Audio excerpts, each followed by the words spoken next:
Oke, assalamualaikum warahmatullahi wabarakatuh. Sebelumnya perkenalkan, nama saya Novel Raid Rabani dengan NRP terakhir 069 dari Departemen Teknik Geofisika.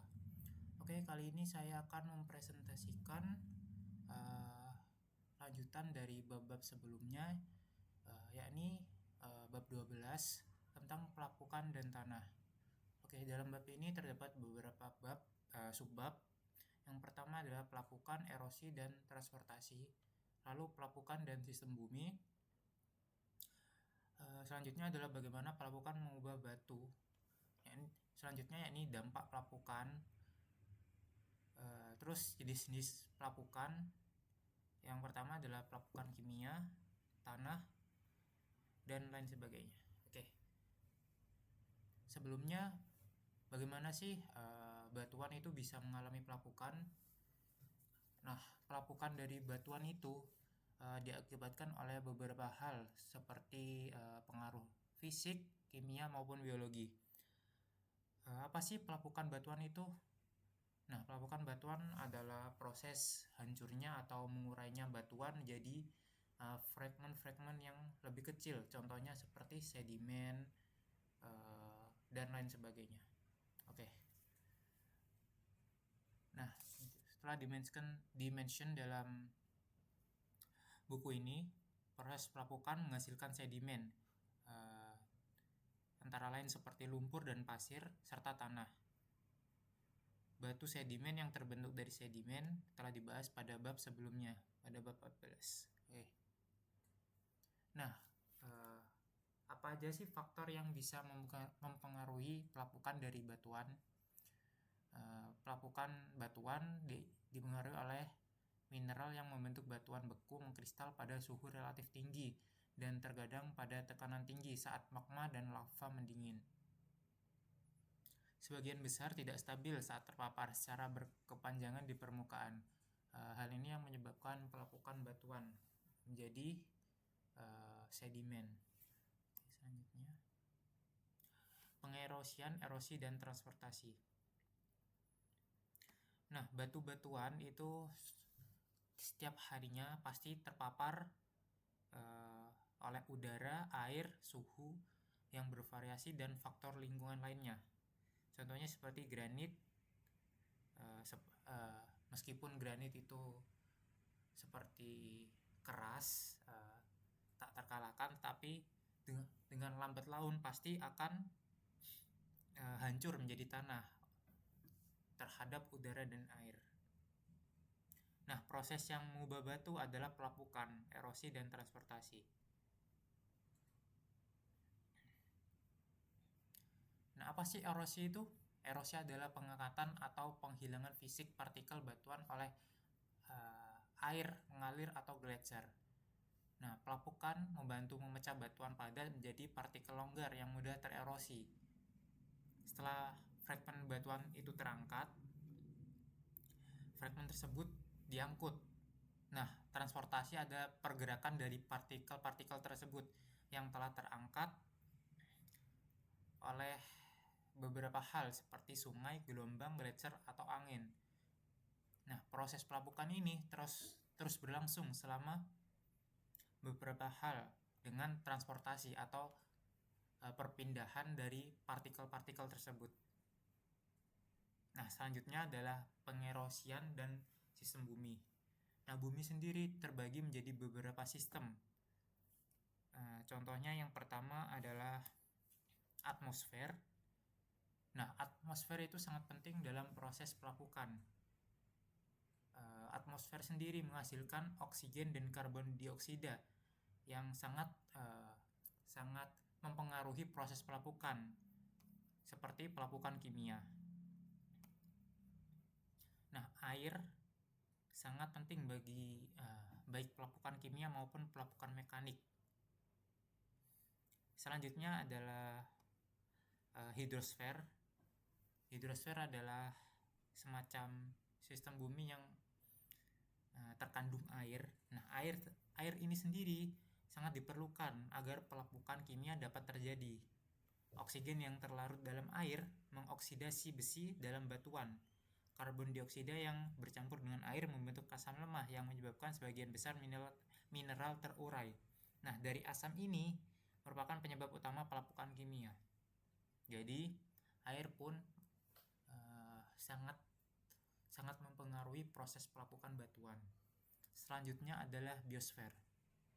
Nah, tumbuhan dapat secara fisik memecah batuan saat tumbuh di celah-celah. Biosfer ini adalah semacam sistem tumbuhan.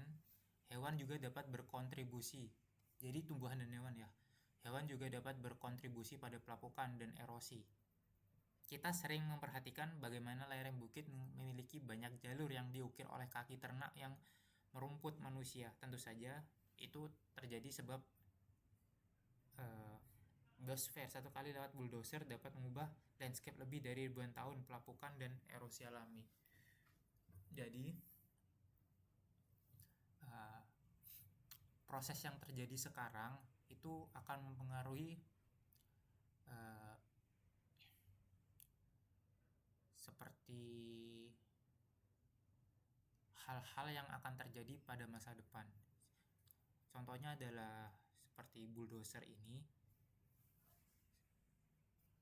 serta hewan yang menapak sebuah batu itu akan mempengaruhi proses batuan tersebut, pelapukan dari batuan tersebut. Nah, bagaimana sih pelapukan itu bisa mengubah batuan? Batuan mengalami pelapukan mekanis dan pelapukan kimia. Nah, pelapukan mekanis sendiri itu mencakup beberapa proses yang memecah batu menjadi potongan-potongan yang lebih kecil, contohnya seperti sedimen. Nah, perubahan pada batu bersifat fisik, hampir tidak ada perubahan kimia. Misalnya seperti air yang membeku dan mengembang di celah-celah dapat menyebabkan batu hancur secara fisik. Nah, sedangkan pelapukan kimia itu adalah dekomposisi batu akibat paparan air dan gas atmosfer, seperti akibat dari karbon dioksida, oksigen, serta uap air. Nah, saat batu itu terdekomposisi, senyawa kimia akan terbentuk pada batuan tersebut. Oke, kita akan memperjelas apa sih pelapukan mekanis. Nah, pelapukan mekanis itu dapat memecah sebuah batuan tetapi tidak mengubah komposisinya atau zat kimia dari batuan tersebut. Nah, contohnya seperti sebuah massa besar granit dapat dipecah menjadi potongan-potongan kecil oleh sebuah es, tetapi kristal, feldspar, dan mineral ferrokmanesia tetap tidak berubah. Nah, di sisi lain, jika granit mengalami pelapukan kimia, beberapa mineral asli berubah secara kimia menjadi senyawa yang berbeda mineral. Nah, contohnya seperti feldspar akan berubah menjadi mineral liat dengan struktur kristal yang mirip dengan muka. Nah, pelapukan itu proses yang relatif lama dan lambat. Biasanya pada retakan batu diperbesar secara bertahap oleh aksi es atau pertumbuhan tanaman seperti akar yang merobek celah batu, dan sebagai hasilnya lebih banyak permukaan terpapar serangan agen kimia.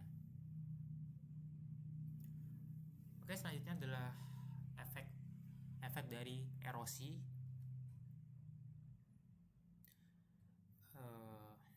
Contohnya seperti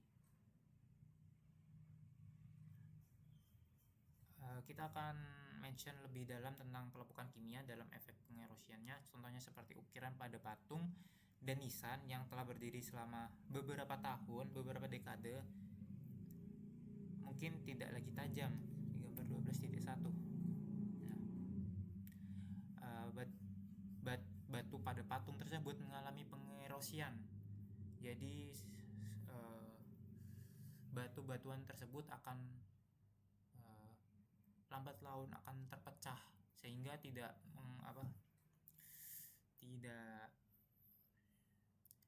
menghasilkan sebuah patung saat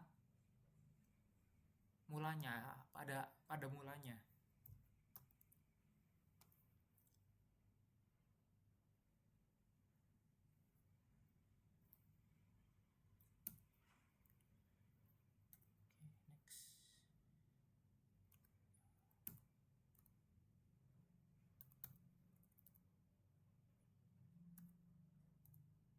sudah pengerosian mekanis dan kimia. Selanjutnya kita akan masuk ke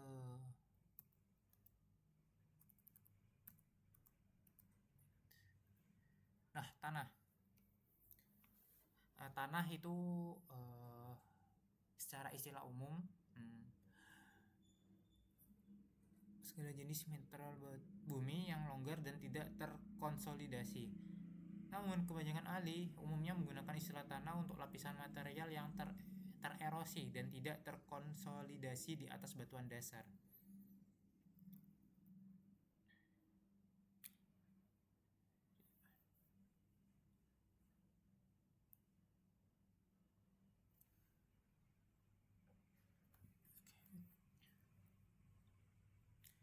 Nah, pengerosian tanah itu terbagi dalam beberapa jenis, seperti horizon tanah. Sebagian besar tanah membutuhkan waktu lama untuk terbentuk.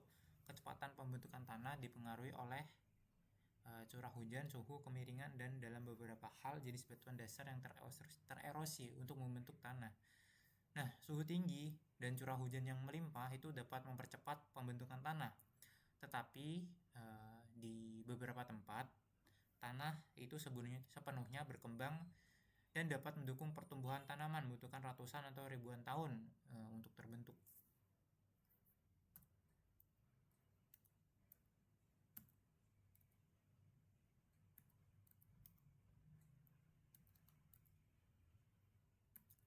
Oke, ringkasannya,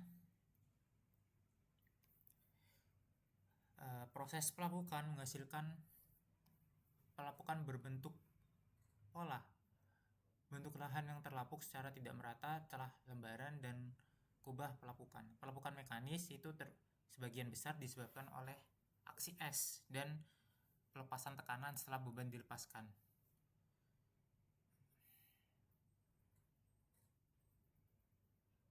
Nah, selanjutnya adalah pelapukan kimia, contohnya seperti asam lemah. Dari larutan karbon dioksida dalam air merupakan agen pelapukan kimia yang lebih efektif. Kalsit larut ketika mengalami pelapukan kimia. Sebagian besar mineral silikat membentuk mineral liat ketika mengalami pelapukan kimia. Oke, tanah terbentuk melalui pelapukan kimia dan mekanis dari bahan induk. Beberapa tanah mensyaratkan bahwa tanah tersebut mengandung bahan organik dan mampu mendukung pertumbuhan tanaman. Tanah itu bersifat residual atau tertransportasi, jadi selalu berubah tempat setiap waktunya. Biasanya memiliki lapisan-lapisan yang dapat dibedakan atau horizon, yang sebagian disebabkan oleh pergerakan air di dalam tanah. Oke, selanjutnya adalah iklim. Iklim merupakan faktor terpenting yang menentukan jenis tanah.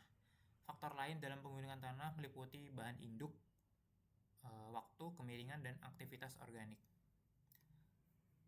Di sini laterit. Laterit itu terbentuk dalam kondisi pelapukan tropis yang intens. Biasanya berwarna merah akibat oksidasi besi yang terkonsentrasi. Contohnya seperti bauxit, biji aluminium. Oke, sekian presentasi dari bab 12 dari saya. Kurang lebihnya mohon maaf. Wassalamualaikum warahmatullahi wabarakatuh.